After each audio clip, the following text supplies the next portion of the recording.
अस्सलाम वालेकुम एवरीवन, कैसे हैं आप सब। मैं उम्मीद करती हूँ कि आप सब बिल्कुल ठीक ठाक होंगे। हम भी बिल्कुल ठीक हैं।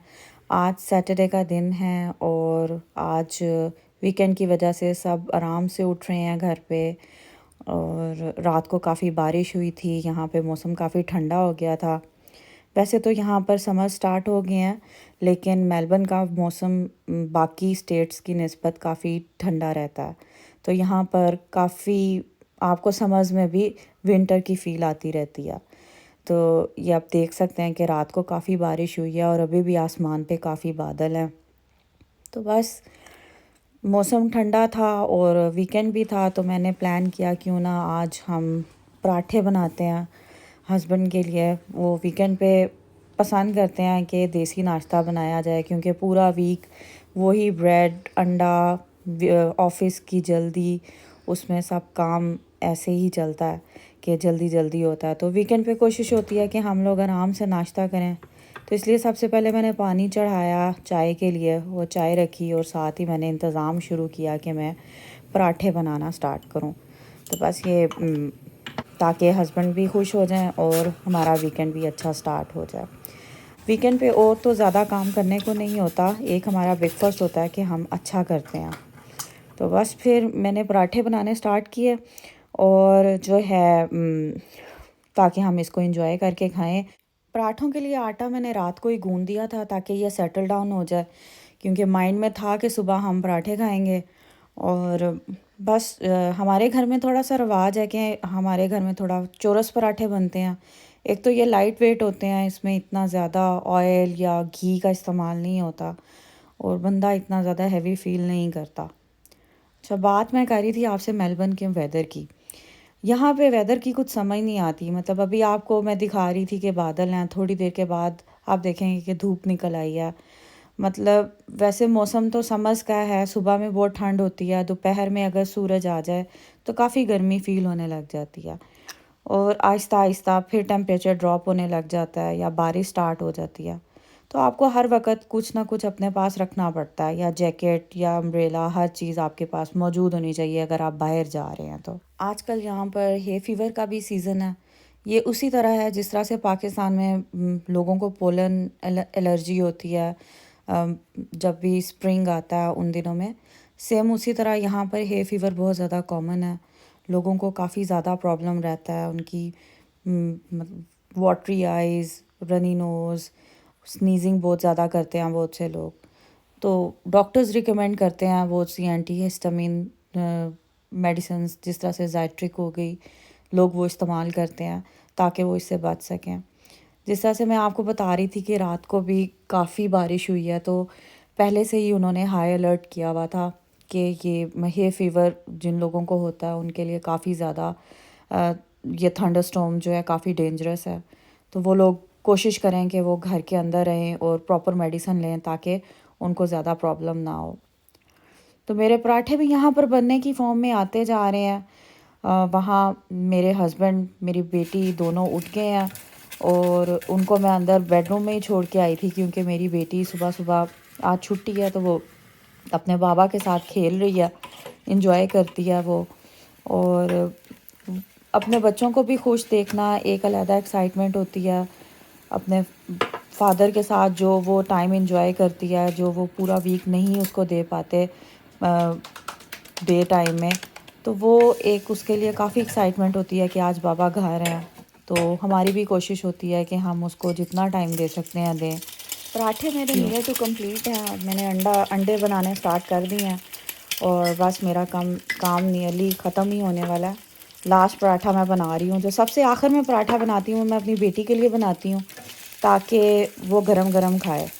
मेरी कोशिश तो यही होती है कि मैं जैसे जैसे पराठा बनाती जा रही हूँ मेरे हस्बैंड फ्रेश गरम गरम खाएं, लेकिन वो नहीं खाते। वो कहते हैं कि हम सब मिलके इकट्ठे एक टेबल पे बैठ के खाना खाएंगे। तो बस इसलिए फिर हम जो लास्ट पराठा होता है वो फिर मैं अपनी बेटी के लिए बनाती हूँ। पराठों के साथ ज़्यादातर हम लोग फ्राई एग्स पसंद करते हैं, क्योंकि वो पूरा वीक वही रूटीन होती है बोरिंग सी, जिसमें आप ब्रेड के साथ जो है ऑमलेट लेकर जाते हो ऑफिस भी, और ब्रेकफास्ट में भी वही हो रहा आता है। यहाँ पर वैसे भी आजकल एग्स की थोड़ी शॉर्टेज हुई हुई है, यहाँ पे बर्ड फ्लू का प्रॉब्लम आया हुआ है, तो यहाँ पर अंडे उस तरह से अवेलेबल नहीं हैं, उनकी बहुत शॉर्टेज है। तो ऑफ एंड ऑन आप अक्सर मार्केट जाते हो तो आपको एग्स जो हैं वो नहीं मिलते। अगर आप लेट जाओ, मतलब आपको टाइमली जाना पड़ता है, यूजुअली मॉर्निंग्स में या मिड डे में, अदरवाइज़ आपको अक्सर वहाँ पर कुछ भी नज़र नहीं आता, सब आइल्स खाली हुए होते हैं। तो यहाँ पर मेरा ऑलमोस्ट ब्रेकफास्ट भी कंप्लीट होने वाला है और मेरी जो है चाय भी तकरीबन रेडी है। मैं बस ये चाय डाल रही हूँ और मेरे हस्बैंड और बेटी भी बाहर टेबल पे आ गए हैं। हम लोग मिल के बैठ के सुबह का जो है ये नाश्ता एंजॉय करेंगे। साथ साथ मेरी बेटी की थोड़ी सी शायद बुरी आदत भी है या अच्छी आदत है, वो ब्रेकफास्ट करती है लेकिन वो कार्टून्स देखकर साथ साथ करती है।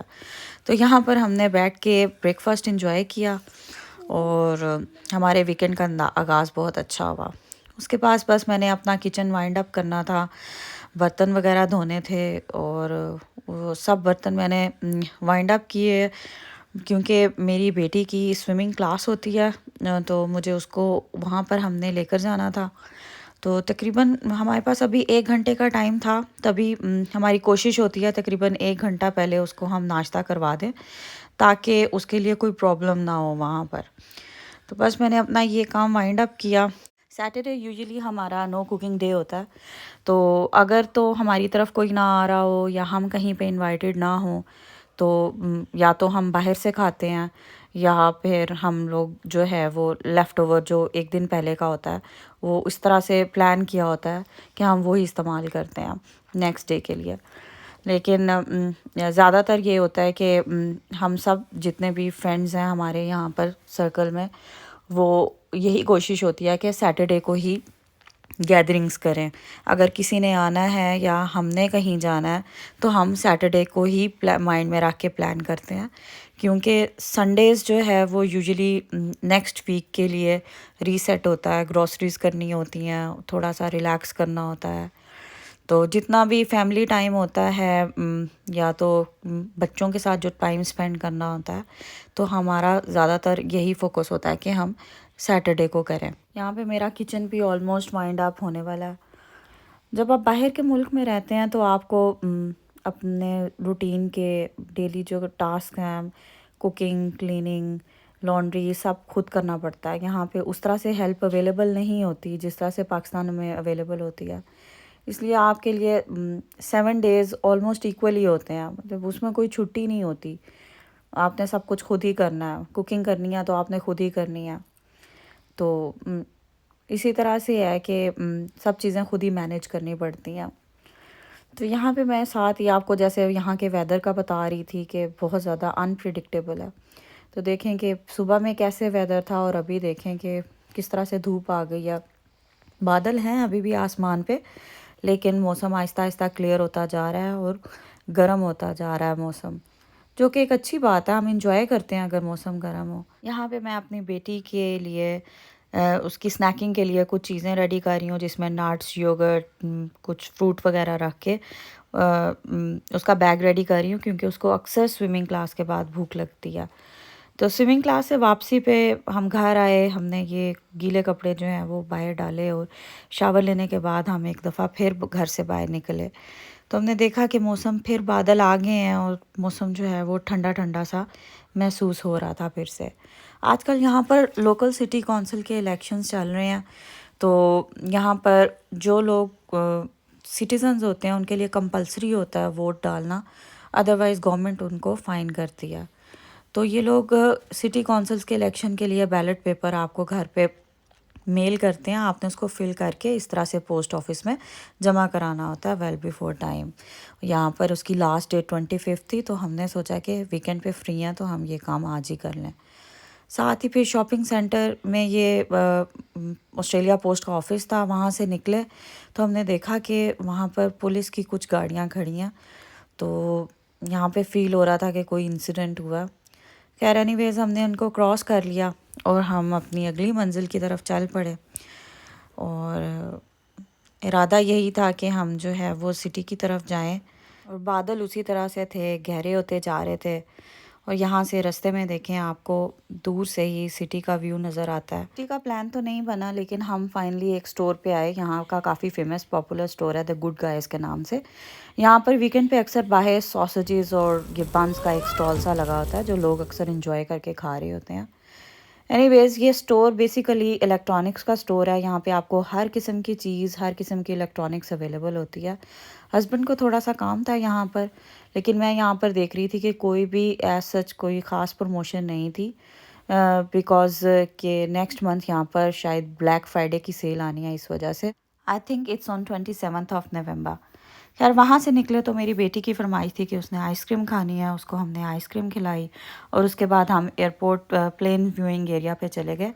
यहाँ पर आप देख सकते हैं कि इन्होंने मैसिव अमाउंट में सोलर पैनल्स लगाए हुए हैं, जो कि मेलबर्न एयरपोर्ट के साथ कनेक्टेड है। ये वो एरिया है जहाँ से काफ़ी लोग जो है वो प्लेन जो है देखते हैं।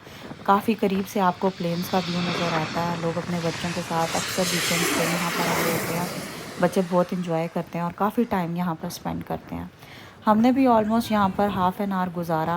मेरी बेटी यहाँ पर बहुत इंजॉय करती है, तो हम इतनी देर तो रुकते हैं यहाँ पर, वो प्लेन्स को देखते हैं। काफ़ी करीब से प्लेन्स आते हैं तो वो इंजॉय करती है। खैर, वहाँ से निकले तो हम लोगों को काफ़ी भूख लग रही थी, शाम भी हो रही थी, तो हमने डिसाइड किया कि क्यों ना आज हम कबाब खाएं।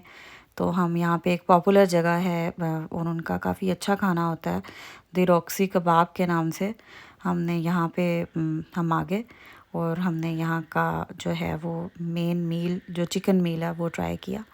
काफ़ी बिजी जगह थी ये जगह अपनी ब्रेड की वजह से काफ़ी पॉपुलर है। इनकी ब्रेड काफ़ी फ़्रेश होती है और बहुत मज़े की होती है, गरम गरम ये फ्रेश बनाते हैं।